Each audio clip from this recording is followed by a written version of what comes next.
This new album from the group Lyrical School is awful. In fact, I think it's got a really good shot at being the worst Japanese album of the year, which is a massive disappointment for a group whose last album I really liked. So let's talk about what's gone wrong with Lyrical School and how it's culminated in this utter disaster of an album called Day 2. So Lyrical School's last album, LS, was released in 2022, and it was pretty fun. It was a light, upbeat idol rap album. It didn't take itself too seriously, and it was a pretty good time. And then they kicked everyone out of the group. And over the course of 2022 to 2023, Lyrical School went through a massive identity shift. I mean, for their whole existence, they'd been an idol rap girl group. They had a cohesive identity, they were upbeat, they were fun, and when you clicked on one of their albums, you knew you were gonna get some good vibes. I enjoyed quite a bit of their music. This 2023 rebrand, though, was different, because they decided that they were no longer going to be an idol group, or really a girl group at all. Instead, they're now an 8-person co-ed rap group. They also lost basically their entire musical identity in the process, going from standard bubbly girl group music to bad attempts at emulating 2013 electropop, which is very apparent on the album Day 2.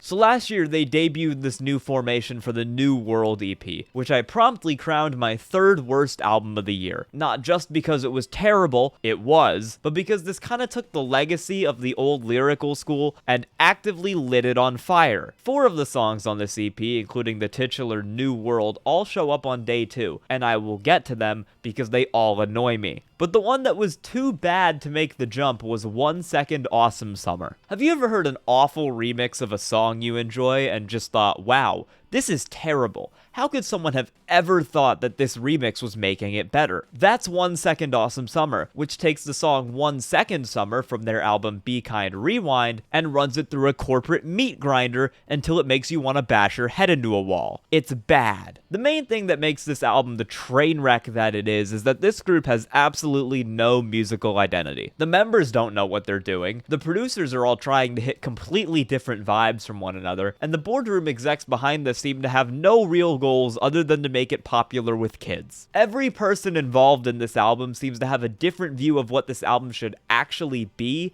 and that makes it really tough to listen to at points. I think the best way to do this is to just go through the track list and make stops along the way to explain some of the madness going on here. When I saw the announcement of this album, I was actually kind of excited for the first 2 songs, Ringing and Cho-Cho. The former is produced by Volkny and Uztama of all people, and the latter by Rachel from Kelmiko and Part Golf. I like those artists. I had hope. And unsurprisingly, those first 2 tracks are pretty easily the best ones on the album. With Ringing, the beat and the chorus are pretty okay. They're nothing too special, but they're solid and better than a lot of what comes later. The problem comes in the second half of the song, where we hit on a big theme for this album, which is that half of the people in this rap group are not good at rapping. That seems like a pretty damn important thing that's getting missed out on here. The members sound like they have absolutely no idea what to do with this glitchy beat, because there's this really cool blown out breakdown that was the chance for someone to go off, and instead it's just played out with some of the members chanting, yeah,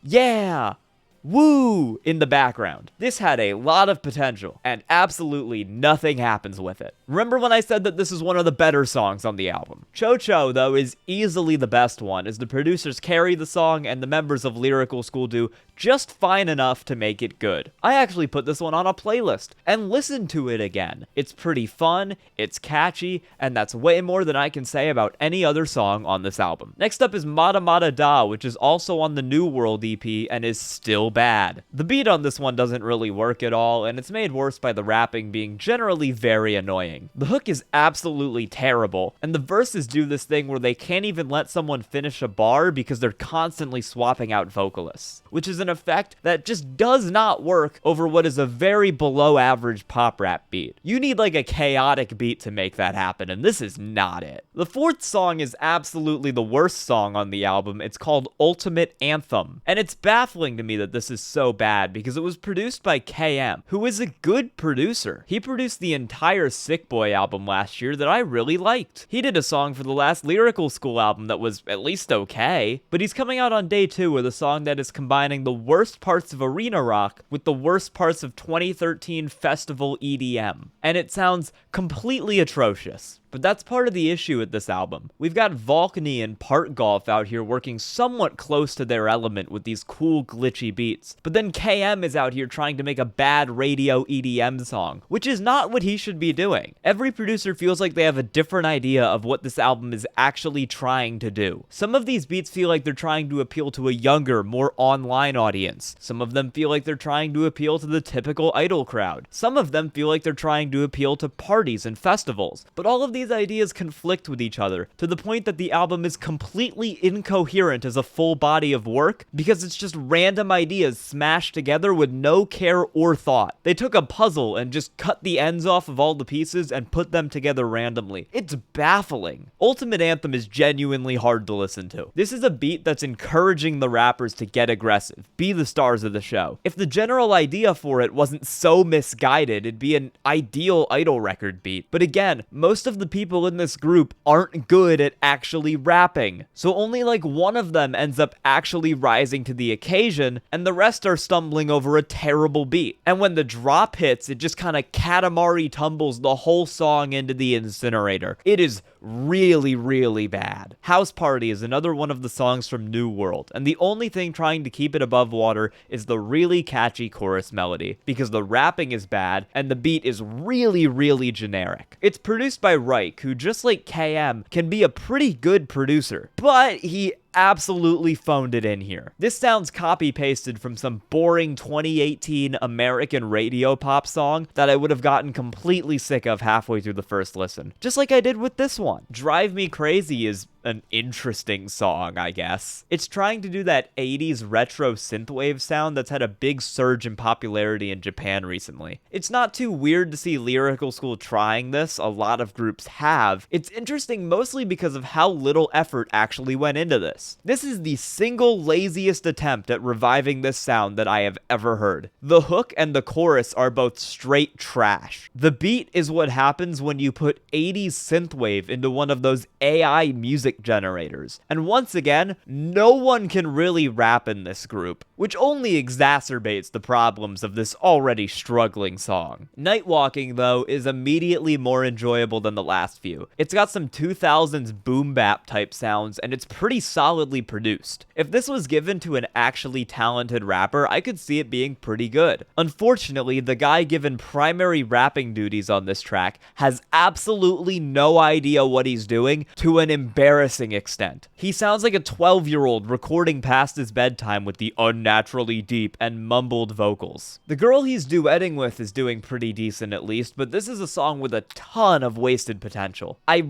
really, really wish this beat was given to someone else. And it's followed up by Fallin, a song with no wasted potential because it just sucks. It's incredibly boring, to the point where I have basically nothing to say about it. It is one of the most uninteresting rap songs I've ever heard. It's trash. Speaking of songs where I wish the beat was given to someone else, Reich is back producing on the song Moonlight. This immediately feels like he put way more effort into it than House Party. This is the kind of beat that would have been killed by a rapper like Who28, who Reich has collabed with before. Unfortunately, Who28 is not in Lyrical School, and the members collectively sound like they have absolutely no idea what to do with this beat, which really seems to be a trend on some of the weirder beats on this album. I get trying to appeal to a younger, trendy type of audience, but maybe get rappers who know how to rap over beats like that. I mean, these guys don't know how to rap in general, but this beat has the potential to be really good, and it perfectly fits that trendy vibe that it's so clear that the boardroom wants. And they fumble it completely. They had their chance on this song, and they failed to capitalize in a horrendous way. And all of this is made worse because it's not just that the album has bad production. They went out of their way to get good producers on this, but they kind of held them all back. It's pretty clear, especially on Moonlight, House Party, and Ringing, that the producers were holding back a bit because this is supposed to be more of a pop album. But if you're gonna get these underground, hyperpop molded producers in the first place, don't have them make regular pop music. And there's tons of people who are more suited to doing festival EDM